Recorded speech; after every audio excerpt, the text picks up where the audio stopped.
rule the world without taking control of money. In order to take control of money, the first thing that you do is to replace real money with paper money. The second thing that you do is you de-link paper from gold. And when paper no longer has any link with gold, you now start attacking the paper so it goes down and down and down and down. When the paper money goes down and down, there is, number one, a massive transfer of wealth from the masses to that blood-sucking predatory elite. The second thing that happens is that wages lose value because prices are going up. As wages lose value, people are now imprisoned in something called slave wages. Slave wages. Slave wages. And when a man is imprisoned in slave wages, you have in fact enslaved him. When you enslave a people, you can now control them.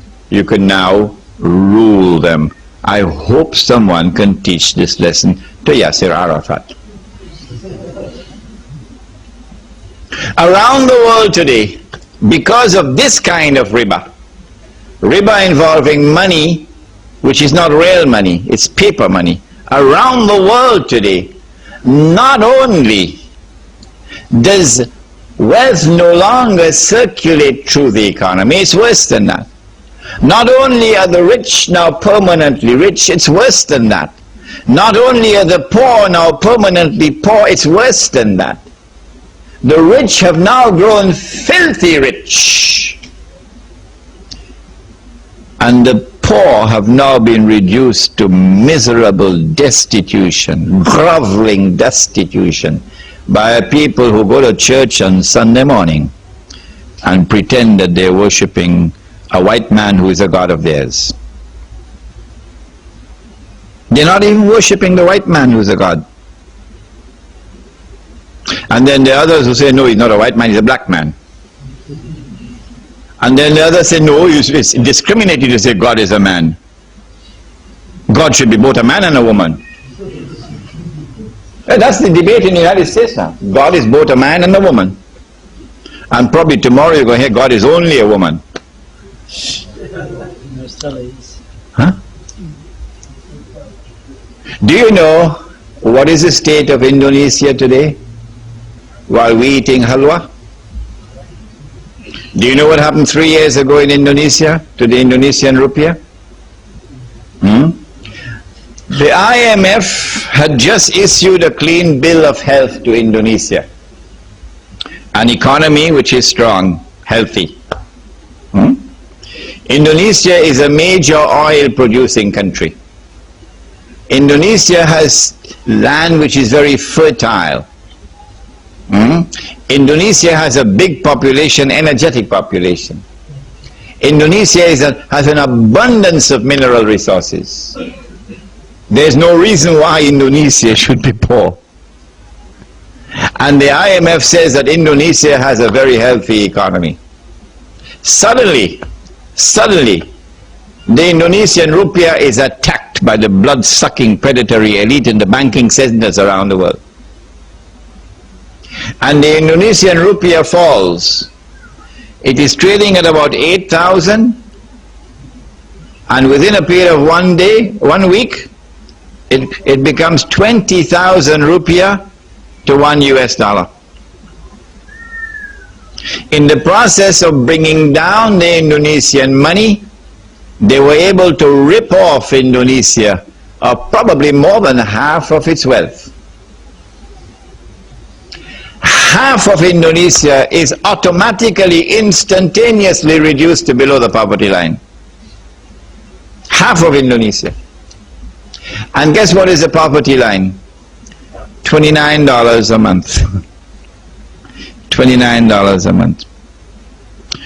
Because we accepted paper as money.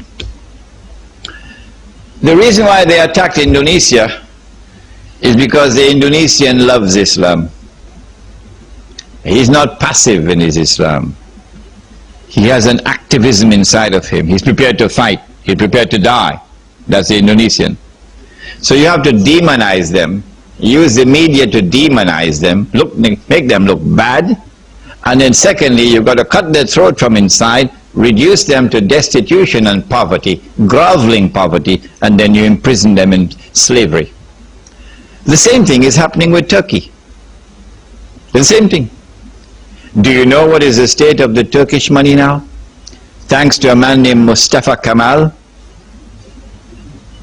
who declared that the Ottoman Islamic State was backward and we must now become copycats of Europe, and establishes the modern Turkish state, which is a secular state. Okay, fine.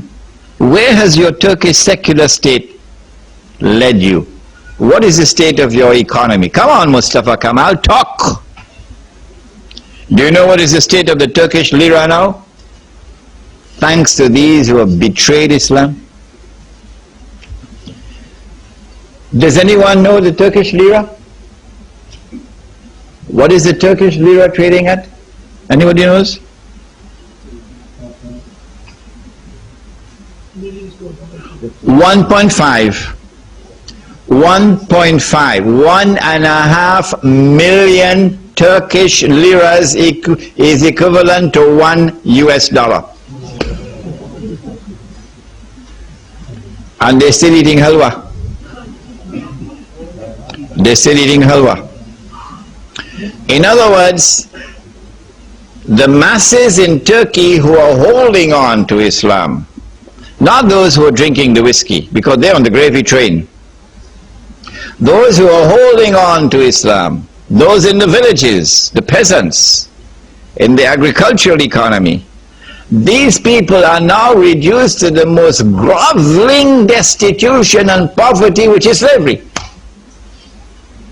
So they have no capacity to resist a Turkish military which now establishes a defense treaty with Israel.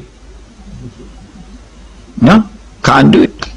The Turkish army, the Ottoman army, which had the whole of Europe shivering and shaking, yes, the most powerful armed force in the world. Today, guess what the Turks are doing? Turkish young men who used to be in the Ottoman army, now selling gas in New York, Long Island. Every gas station, you work 12 hours, 12-hour shifts. You work like a dog and you pay dog wages.